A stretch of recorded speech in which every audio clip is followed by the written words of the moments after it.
Welcome guys to Idle Games TV, and we're gonna check out the Lumberjack Attack over here. Now this is going to be an idle RPG game, not that different, basically a pixel idle RPG if you're going to say like that, and definitely you want to give it a try if you're a fan of this thing. Now besides the fact that you're going to fight it in the woods, it's not that different like all the idle RPGs. You're going to have only one hero in this game, and you're going to be able to upgrade different kind of things. Like for example over here you're going to be able to upgrade your units, basically your partners. You're going to have different kind of, let's say, life forms that are going to help you along the way. So you're going to have healers, you're going to have somebody that does instant attack, you're going to have a buff, a double damage, basically every 10 seconds or so you're going to get buffed and you're going to do double damage. You're going to be able to unlock over here the block damage, like this one for example. So basically you're going to have different kind of fairies, my bad, so these are called fairies, and you're going to be able to unlock them and buy them and obviously upgrade them. By upgrading them you're going to be able to decrease the specific time that is needed until they're going to be able to cast their skill, basically. So you're going to decrease the time that is needed for them to cast the spell again. Now in the second part over here you're going to be able to upgrade your axe, upgrade your base damage and so on. Like you can see over here, you're going to be able to fight different kind of monsters every 10 levels, and from them you're going to be able to get different kind of rubies, different kind of gemstones and so on. You're going to get a lot of things that you're going to need to use in different kind of upgrades over here in the last part. I didn't unlock the last ones, but as you can see, wave 4000, so definitely quite a lot of waves for you to play over here. So you're going to have a skill tree basically. So these are going to be your super skill points.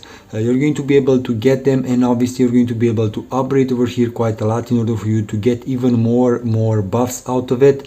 You're going to have different kind of red rubies. With those red rubies you're going to be able to buy from here, as you can see, different kind of options. My suggestion is not consume the red rubies for gold coins, and so watch the ads for the rubies, for that one ruby and for the gold coins every time that you think is necessary. Definitely those will be good.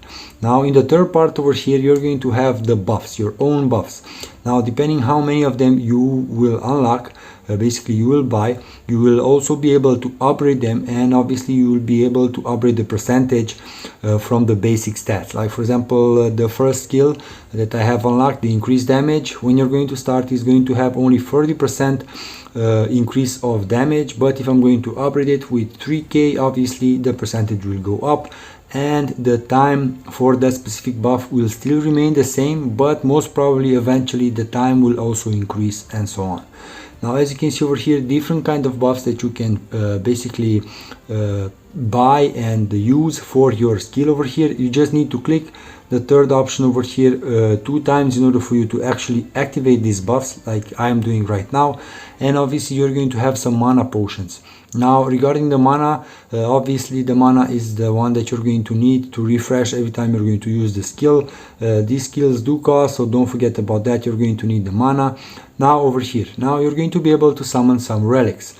Now those relics you're going to be able to get by consuming those red rubies, red things that you're going to be able to get from where? Every time you're going to reset your progress, you're going to be able to get those things.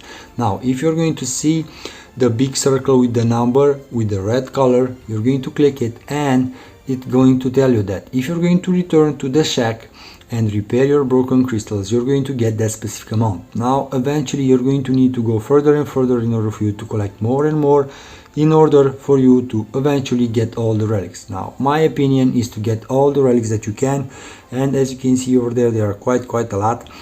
Definitely if you're going to upgrade them, you're going to figure out which one is the best and suitable for you. And if you're going to see that most probably one of them will increase the damage, definitely that's the best one that you can, at least at first, upgrade a bit in order for you to do even more and more damage. And obviously if you're going to have one with the income, definitely that will be even better as well.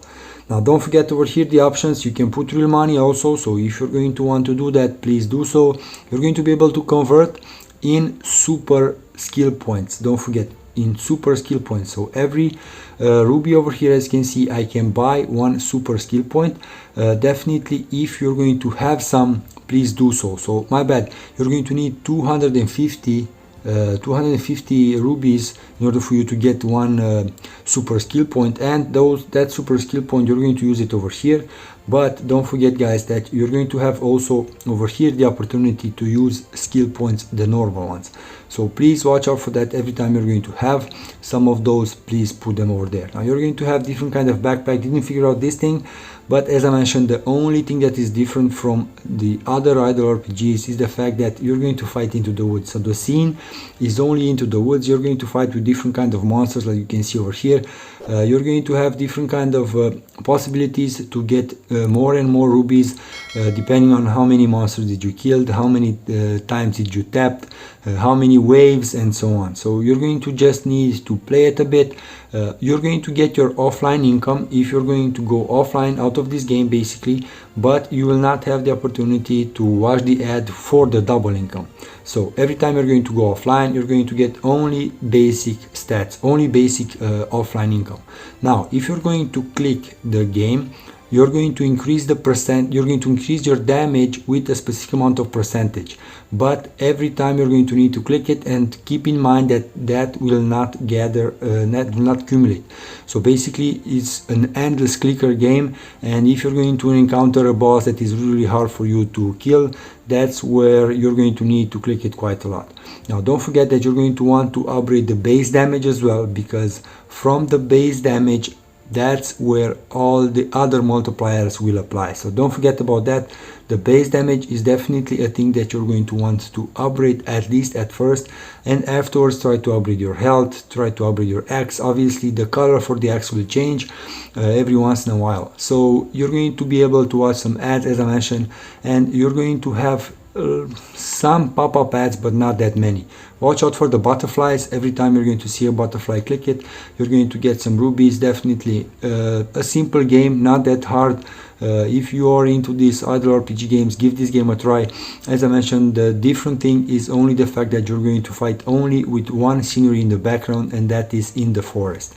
That's the main idea of the game. A lot of things that you're going to be able to unlock over here, so definitely you do need to go quite a lot in this game in order for you to unlock the last one. Now didn't play it that much, but definitely if you're going to give it a try, let me know in the comments how far did you reach eventually. And obviously if you have better tips, let us know in the comments below. Please subscribe, don't forget to subscribe, really helpful for me. Hit that like button, and obviously please drop some comments with other idle games that you want to see over here on Idle Games TV. Definitely I will try to make more content regarding these idle games. I'm quite a fan, so let's hope that you are also. So please drop some comments with other idle games that you have played and definitely you want me to try them. Now guys, until next time, please be safe. As I mentioned, drop some comments and take care. Bye.